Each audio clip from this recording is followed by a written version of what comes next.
Hi student, जैसे कि आप सभी जानते हैं कि 21 फरवरी को गणित का पेपर हो चुका है। तो आज हम जानेंगे कि गणित के पेपर में जो 20 विकल्प आए थे और आए को जो क्वेश्चन आए थे उनका सॉल्यूशन इस वीडियो में आज हम देखने वाले हैं। तो वीडियो को लास्ट तक जरूर देखना। तो आइए देखते हैं क्या क्या विकल्प, कितना ईजी पेपर आया था और उसका किस प्रकार से सोल्यूशन था। ओके, तो जैसा कि आप देख सकते हैं पहला वाला विकल्प क्या है, बहुविकल्पीय प्रश्नों को उत्तर देने थे आपको, जिसे खंड आ कहा गया। ओके, इसमें पहला विकल्प था द्विघात समीकरण 3x² माइनस का 6x प्लस का 4 बराबर 0 का विविक्तर होगा। तो इसमें आपको क्या निकालना था, v² माइनस का 4ac निकालना था। ओके, v² माइनस का 4ac, v का मान कितना था इसमें माइनस का 6, तो माइनस के 6 का स्क्वायर प्लस 4 की जगह 4, a का मान था इसमें 3 और c का मान कितना था 4, तो माइनस के 6 का स्क्वायर कितना हो गया 36, क्योंकि प्लस का रहेगा प्लस, और यहाँ पर 4 या 12 और 12 चौक 48, कितना रह गया 48। यहाँ पर क्या आएगा माइनस। ओके, तो यहाँ पर भी क्या आएगा माइनस, तो कितना बचा माइनस के 12 आ गया। कितना आ गया माइनस के 12। तो इसमें ऑप्शन नंबर डी तुम्हारा पहले वाले में सही था, इस बच्चे ने भी सही लगाया है। उसके बाद में दूसरा विकल्प था समीकरण 3x प्लस 2y बराबर 6 तथा y बराबर 0 का हल होगा। तो ये तो बिल्कुल ईजी था, y बराबर 0 रखना था। कैसे, इस वाली समीकरण में अगर y बराबर 0 रखोगे तो क्या बचेगा, देखो 3x प्लस 2 गुणा 0 बराबर 6, तो 3x प्लस ये तो गुणा होकर 0 हो गया बराबर 6 बचा। तो अगर जोड़ो, तो अगर 3x में 0 जोड़ोगे तो कोई फ़र्क पड़ेगा कुछ नहीं, तो 3x बराबर 6, तो x बराबर कितना आ गया था 6.2, तो x का मान आ गया था 2, 3 दूनी 6। ओके, तो x का मान कितना था इसमें 2, तो x का मान 2 और y का मान कितना था 0। तो हमारा ऑप्शन कौन सा हो गया, ए ऑप्शन करेक्ट था। उसके बाद में तीसरा क्वेश्चन क्या था, यदि बिंदुओं a और b को जोड़ने वाले रेखाखंड के मध्य बिंदु के निर्देशांक ये दे रखे थे, तो आपको अल्फा का मान निकालना था। ये कितना इजी था, मध्य बिंदु सूत्र लगता किस प्रकार से, तो देखो यहाँ पर मध्य बिंदु सूत्र क्या होता है, x बराबर x1 प्लस x2 अपॉन में 2।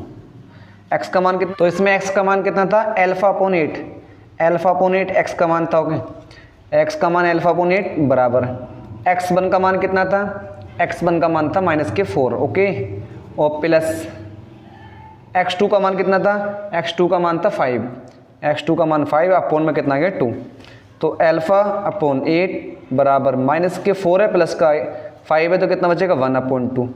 ओके, तो यहाँ पर देख सकते हो आठ गुणा करेंगे तो कितना आएगा 2 अल्फा बराबर 8, तो अल्फा बराबर कितना आ गया 8/2, तो अल्फा बराबर कितना आ गया 4, कितना आ गया अल्फा बराबर 4, तो इसका ऑप्शन हो जाएगा ऑप्शन नंबर बी प्लस के 4। ओके, उसके बाद में तीसरा क्वेश्चन क्या था, त्रिभुज ABC में AB 6√3 और AC 12, तो आप और BC कितने रखा 6 सेंटीमीटर, तो आपको एंगल B का मान बताना था। तो देखो यहाँ पे इस प्रकार से आपको एक त्रिभुज बनाना है, एक त्रिभुज बना लो इस प्रकार से, और इसे नाम दे दो A B और C। AB कितने रखा है इसमें, AB है 6√3, ये 6√3 है, और AC कितना है, AC है 12, AC है 12, और BC कितना है 6, BC है 6। तो देखो ये बड़ी वाली भुजा है, अगर बड़ी वाली भुजा का स्क्वायर दोनों भुजा की स्क्वायर के बराबर आ जाता है तो वो त्रिभुज समकोण त्रिभुज होता है और ये 90 अंश का कोण हो जाएगा। देखते हैं ये कर्ण है, तो कर्ण का स्क्वायर करेंगे, कर्ण स्क्वायर बराबर आधार स्क्वायर प्लस लंब स्क्वायर। कर्ण का कितना है 12, 12 का स्क्वायर कितना हो गया 144 बराबर ए कितना है, आधार इसे मान सकते हैं या इसे मान लो मर्जी है, तो लो 6 मान लेते हैं, 6 चंग 36 प्लस सी, इसका स्क्वायर करेंगे कितना आएगा, देखो 6√3 का स्क्वायर करेंगे तो कितना आने वाला है 144 प्लस 36 प्लस 6 का स्क्वायर कितना आएगा 36 और √3 का स्क्वायर कितना आएगा 3, तो 144 प्लस 36 यहाँ पर बराबर आएगा, सॉरी क्या आएगा बराबर, तो 36 6 × 18 और 6 × 18 9 और 1 10, 108 हो गया, तो 144 बराबर इन दोनों को जोड़ेंगे तो कितना आएगा 144। इसका मतलब ये दोनों बराबर आ गया, तो ये क्या समकोण त्रिभुज है, और समकोण त्रिभुज है इसका मतलब एंगल बी का मान कितना हो गया, एंगल बी का मान हो गया 90 डिग्री। ऑप्शन ए, चौथे क्वेश्चन का क्या है ऑप्शन ए। पाँचवें क्या है, पाँचवें व्यय बड़ी से बड़ी संख्या जिससे 125 और 70 को व्यय करने पर शेषफल कितना बचे, 8 और 15।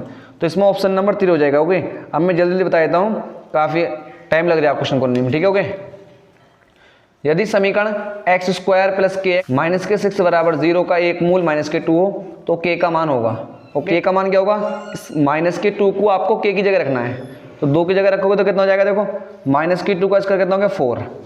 चलो ठीक है, और kx है तो x की जगह रखना है 2, तो कितना हो जाएगा माइनस के 2x। ओके, माइनस के 6 और बराबर क्या है 0। x का मान आपको काय का मान निकालना था, k का, x की जगह तो लिख दिया ना, यहाँ पर क्या आएगा k। तो देखो यहाँ पर माइनस के 6 और ये कितना हो गया माइनस के 2 माइनस का 2k बराबर 0। तो माइनस के 2k बराबर कितना हो गया प्लस का 2, तो k बराबर कितना आ जाएगा 2 अपॉन माइनस के 2, ये कट जाएगा तो k बराबर कितना आ गया माइनस के 1। कितना आ गया माइनस के 1। तो इसमें कौन सा ऑप्शन करेक्ट हो जाएगा, इसने गलत रखा है तो इसने गलत लगाया है, ये क्या आ जाएगा सी ऑप्शन इसमें करेक्ट हो जाएगा। छठे ऑप्शन का क्या है, सी ऑप्शन हमारा करेक्ट हो जाएगा। सातवां क्या है, समचतुर्भुज के विकर्णों की लंबाई कितनी रखी है, 12 और 16 सेंटीमीटर रखी। तो इस समचतुर्भुज की भुजा ज्ञात करनी है। तो समचतुर्भुज किस आकार का होता है, पतंग आकार का, मतलब ये इस आकार का होता है, इस आकार का अगर मैं बात करूँ तो। ओके, इसके विकर्णों की लंबाई कितनी दे रखी है, एक की दे रखी है 16, एक की दे रखी है 12। तो अगर ये 12 है, इसमें इंपॉर्टेंट बात क्या है, इंपॉर्टेंट बात ये विकर्ण जो आपस में कट करते हैं वो 90 डिग्री पे कट करते हैं, कहाँ पे 90 अंश पे। तो विकर्ण की लंबाई सपोज करो ये कितना 12, तो ये कितनी हो गई, एक तो ये 20 में कट करते हैं और दूसरी बात ये एक दूसरे पे कहाँ काटते हैं, 90 अंश पे काटते हैं। तो इसका मतलब ये यहाँ पर कितना हो गया, ये 6 हो गया और ये 16 है तो ये कितना हो गया 8। तो ये कौन सा हो गया समकोण त्रिभुज। देखो कर्ण की लंबाई पूछी, इसमें कर्ण की लंबाई पूछी, ये क्या हो गया आधार, ये क्या हो गया लंब। तो आधार का स्क्वायर कितना हो गया 64 प्लस, और लंब का स्क्वायर कितना हो गया 36, और 64 और 36 कितना हो गया 100, और 100 का वर्ग कितना आ गया 10। तो इसमें कितना आ जाएगा, तो क्वेश्चन नंबर 7 में ऑप्शन नंबर बी करेक्ट है हमारा, 10 सेंटीमीटर इसमें सही आ जाएगा। और ये क्वेश्चन तो आपको देखते ही कर देना चाहिए था, 8वां क्वेश्चन। यदि साइन थीटा बराबर कोस थीटा हो तो आपको थीटा का मान क्या रहेगा, 0 से 90 के बीच में रहना चाहिए। तो थीटा का मान क्या होगा, तो देखो 0 से 90 के बीच में इन दोनों का मान एक जगह बराबर आता है, कब, जब साइन 45 होता है। साइन 45 की वैल्यू भी 1/√2 होती है और कोस 45 की वैल्यू भी 1/√2 होती है। इसका मतलब option number B is the correct option हो जाएगा। उसके बाद में क्वेश्चन नंबर 9 क्या है, संख्या 144 के अभाज्य गुणनखंडों के घातों का योगफल क्या होगा। मतलब आपको इसे फैक्टर बना के इसकी जो पावर आएगी घात, उसे जोड़कर बताना है वो कितनी घातें हैं। जब आप इसके फैक्टर करेंगे तो 2 की पावर कितना आएगा, 2 की पावर 4 आएगा, और 3 की पावर कितना आएगा 2। तो घातों का योग कितना हो जाएगा 6। तो इसका मतलब ऑप्शन इसमें सी ऑप्शन करेक्ट हो जाएगा। ओके, ऑप्शन नंबर सी कितना आ जाएगा 6 ऑप्शन सही हो जाएगा। उसके बाद में क्वेश्चन नंबर 10 क्या है, बिंदु माइनस के 3,5 की बाई अक्ष से दूरी क्या होगी। तो वाई अक्ष से दूरी क्या होगी, माइनस के 3 होगी। इसमें ऑप्शन नंबर ए करेक्ट हो जाएगा, कितनी, माइनस के 3 इज द करेक्ट ऑप्शन। और 11वां क्वेश्चन क्या, तो आपसे पूछा साइन 15 बटे कोस 75 का मान होगा। तो आप इसमें कौन सा लाएंगे, साइन 90 माइनस थीटा वाला कोई फॉर्मूला लगाओगे, तो इसमें कौन सा हो जाएगा, A option is the correct option हो जाएगा। 1 आंसर आ जाएगा इसका, हो गया प्लस का, क्योंकि माइनस में भी दे रखा है, माइनस गलत हो जाएगा ऑप्शन। इसके बाद में ये सारणी दे रखी है, निम्नलिखित सारणी का आपको क्या निकालना है, माध्य निकालना। तो इस प्रकार से करना है आपको, ये क्या दे रखा है, ये इसकी वर्ग अंतराल दे रखा है। ओके, और ये क्या दे रखी है, इसकी बारंबारता, और बारंबारता का योग कितना है, सिग्मा एफ आई कितना है 20। और उसके बाद में एक्स आई क्या होता है, इसके बीच की संख्या, वर्ग अंतराल के बीच की संख्या क्या होती है, एक्स आई होता है। तो 0 और 10 के बीच में क्या है 5, और 10 और 20 के बीच में क्या है 15। इस प्रकार से निकालने के बाद में एफ आई और एक्स आई निकाला है, सिग्मा एफ आई और एक्स आई का योग कितना है हमारा 390। उसके बाद में सूत्र क्या होता है माध्य निकालने के लिए, एक्स बार बराबर sigma F I x I upon sigma F I. तो सिग्मा एफ आई एक्स आई का मान कितना आया 390 और सिग्मा एफ आई का मान कितना आया 20। उसके बाद में हमने डिवाइड करा तो कितना आ गया ये 19.5। इसका मतलब ऑप्शन हमारा, ऑप्शन नंबर डी हमारा सही हो जाएगा। 12वें क्वेश्चन का ऑप्शन डी सही है। उसके बाद में 13वां क्वेश्चन क्या दे रखा है, 3 cot थीटा बराबर 4।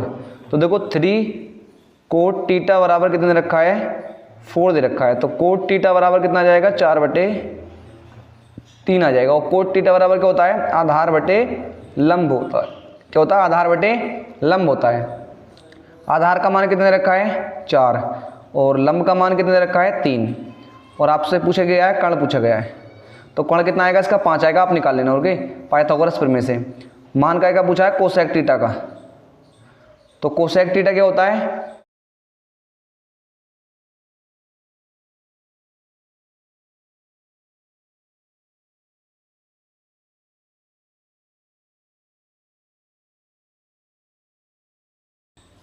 उसके बाद में क्या है, क्वेश्चन नंबर 14 में क्या है, यदि दो गोलों के आयतनों का अनुपात इतना दे रखा है तो आपको उनके पृष्ठीय क्षेत्रफलों का अनुपात कितना होगा। तो ये कैसे करना था, तो ये इस प्रकार से देखो, आयतन, गोले का आयतन क्या होता है, 4/3 पाई r क्यूब बटे, तो हम जैसे पहले वाले को मान लेते हैं छोटा r। ओके, और उसके अंदर 4/3 पाई r क्यूब बड़ा वाले को मान लेते हैं इस प्रकार से। क्यों, क्योंकि पहला वाला 27 दे रखा है, दूसरा 64। तो पहले वाले का आयतन कितना दे रखा है, 27, दूसरे वाले का दे रखा है 64। ये अनुपात दे रखा है। तो देखो 4/3 से 4/3 कैंसिल, पाई से पाई कैंसिल हो जाएगा, बचा केवल r क्यूब बटे बड़ा वाला r क्यूब बराबर 27/64। तो इसका जब निकालेंगे तो r/r कितना जाएगा भाई, हमारा जाएगा 3/4 आ जाएगा। त्रिज्या का अनुपात कितना आ गया, 3/4 आ गया। लेकिन काय का पूछा, क्षेत्रफलों का अनुपात पूछा है, और क्षेत्रफल क्या होता है, 4 पाई r²। ये छोटे वाले का हो गया 4 पाई r², दोनों गोलों के क्षेत्रफलों का अनुपात पूछा था, तो ये हो गया। तो क्या आएगा, देखो ये इससे कैंसिल हो जाएगा, क्या बचा r² बटे r²। छोटा r कितना है, 3, तो 3 का स्क्वायर कितना हो गया, 9। बड़ा r कितना है, 4, 4 का स्क्वायर कितना हो गया, 16। तो 9:16 इसमें ऑप्शन सही हो जाएगा, जो कि इसमें पहला ही ऑप्शन दे रखा था। ओके, तो 14वें क्वेश्चन का ऑप्शन नंबर फर्स्ट ये सही हो जाएगा। उसके बाद में क्या दे रखा है, यदि कुछ परीक्षणों का के बहुलक और माध्य 45 और 27 हो तो आपको माध्य का ज्ञात करनी है। इसमें रिलेशन क्या होता है, तो इसमें रिलेशन होता है 3 माध्य का बराबर बहुलक प्लस 2 माध्य। तो 3 माध्य पूछा था आपसे, नहीं माध्य का तो आपसे पूछी थी। और बहुलक आपका कितने रखा है, बहुलक दे रखा है आपका 45 प्लस 2, और माध्य आपका कितना दे रखा है, माध्य दे रखा था 27। तो यहाँ पर आ जाता है आपका 27। तो उसके बाद में माध्य का आपको निकालनी है, बराबर 45 और प्लस 27 दूनी कितना हो गया, 27 दूनी हो गया 54। कितना हो गया, 54। इसके बटे में कितना आ जाएगा, 3 आ जाएगा, क्योंकि ये वाला 3 कहाँ आ गया, इसके बटे में आ गया। तो आपको माध्य का निकालने के लिए इन दोनों को जोड़ेंगे आप, तो 5 और 4 कितना हो गया, 9। 5 और 4 कितना हो गया, 9। 99/3 जब डिवाइड करेंगे तो कितना आ गया, 33 आ गया। तो इसमें कौन सा वाला ऑप्शन सही हो जाएगा, option number B. Option number B आपका सही हो जाएगा। उसके बाद में 16वां क्वेश्चन में क्या आएगा, समीकरण x² माइनस का 2x प्लस 1 बराबर 0 के मूल होंगे। इसके मूल क्या होंगे, द्विघात समीकरण है, और द्विघात समीकरण को जब आप सोल्व करेंगे तो इसके मूल कितने आएंगे, 1,1। क्या आएंगे, 1,1 आएंगे, जब आप इसे गुणनखंड विधि से हल करेंगे। इजी क्वेश्चन था ये तो। उसके बाद में क्या है, यदि 7, 13, 20, 17 तथा 3x का समांतर माध्य 18 है तो x का मान होगा। तो x का मान क्या होगा, इसमें दे रखा है। ओके, तो कैसा होता, तो आपको ये सभी संख्याएं जोड़ लेनी थी, और जितनी संख्याएं हैं इतने से आपको डिवाइड करना था। तो कितनी है, देखो सब कुछ जोड़ेंगे तो 7 और 13 कितना हो गया, 7 और 13 20, 20 और 20 40, 40 और 17 कितना हो गया, 57। 57 प्लस 3x, 57 प्लस 3x, और बटे में संख्याएं कितनी है, ये संख्याएं हैं 1 2 3 4 5। कितनी संख्याएं हैं, 5। तो इनका माध्य कितने दे रखा है, टोटल 18। तो 57 प्लस 3x और बराबर 18 पंजे 90 हो गया। तो 3x बराबर 90 माइनस का 57 हो गया। ओके, तो 3x बराबर 90, 90 में से कितना गया, 57। 57 आपको घटाना है तो कितना बचा, 33 बचा। कितना बचा, 33। तो x बराबर 33/3। तो x का मान कितना आ गया भाई, 11। कितना आ गया, 11 आ गया। तो इसमें कौन सा ऑप्शन करेक्ट था भाई हमारा? ऑप्शन नंबर सी करेक्ट था। कौन से वाले में? ऑप्शन क्वेश्चन नंबर 17 में सी करेक्ट था। उसके बाद में समीकरण 3x माइनस का 2x बराबर 2/x का हल होगा। इसमें हल क्या था? कितना इजी था ये? तो इसे कैसे हल करना था? बटे में कितना है? इसका 1, तो x ही करना, x हो गया, और इससे इसकी गुणा करेंगे तो कितना आएगा? 3, और इससे इसकी गुणा करेंगे माइनस का 2x² बराबर 2/x। तो x से x कैंसिल हो गया, कितना बचा? माइनस का 2x² बराबर 2। तो माइनस का 2x² बराबर इधर को आएगा तो 2 माइनस का 3, तो माइनस का 2x² बराबर कितना आ गया? माइनस का 1। माइनस का माइनस कैंसिल हो गया, x² बराबर कितना आ गया? 1/2। तो x बराबर कितना आ गया? Plus minus √1/2। अगर तो x बराबर 1 तो बाहर आ जाएगा, प्लस माइनस 1/√2। कौन सा ऑप्शन करेक्ट हो गया इसमें?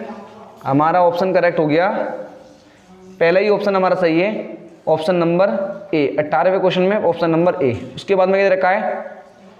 यदि दो समरूप त्रिभुजों की भुजाएं 4:7 में हो तो आपको त्रिभुजों के क्षेत्रफल का अनुपात निकालना था। तो ये तो बिल्कुल इजी है। ओके, 49 क्यों? क्योंकि दो समरूप त्रिभुजों के क्षेत्रफलों का अनुपात किसके होता है? भुजाओं के अनुपात के वर्ग के बराबर होता है। तो इनका वर्ग कर दिया, इजी हो गया। उसके बाद में क्या है? 20वां क्वेश्चन है, यदि एक वृत्त का क्षेत्रफल तथा परिमाप बराबर हो तो आपको उस वृत्त की त्रिज्या ज्ञात करनी है। ओके, क्या दे रखा? क्षेत्रफल और परिमाप दोनों बराबर हो। तो इसे कैसे करते? तो देखो, वृत्त का क्षेत्रफल बराबर है किसके? परिमाप के, मतलब परिधि के। तो पाई से पाई कैंसिल हो गया, एक r से एक r कैंसिल हो गया, तो r बराबर कितना आ गया? 2 मात्रक। कितना आ गया? 2 मात्रक आ गया। तो इसका मतलब ऑप्शन नंबर डी इसमें सही ऑप्शन है। 20वें क्वेश्चन में ऑप्शन नंबर डी। इस प्रकार से हमने विकल्पों को हल कर लिया। ओके, तो आज की वीडियो हम यहीं समाप्त करते हैं। अब मिलते हैं अगली वीडियो में। जब तक के लिए जय हिंद, जय भारत।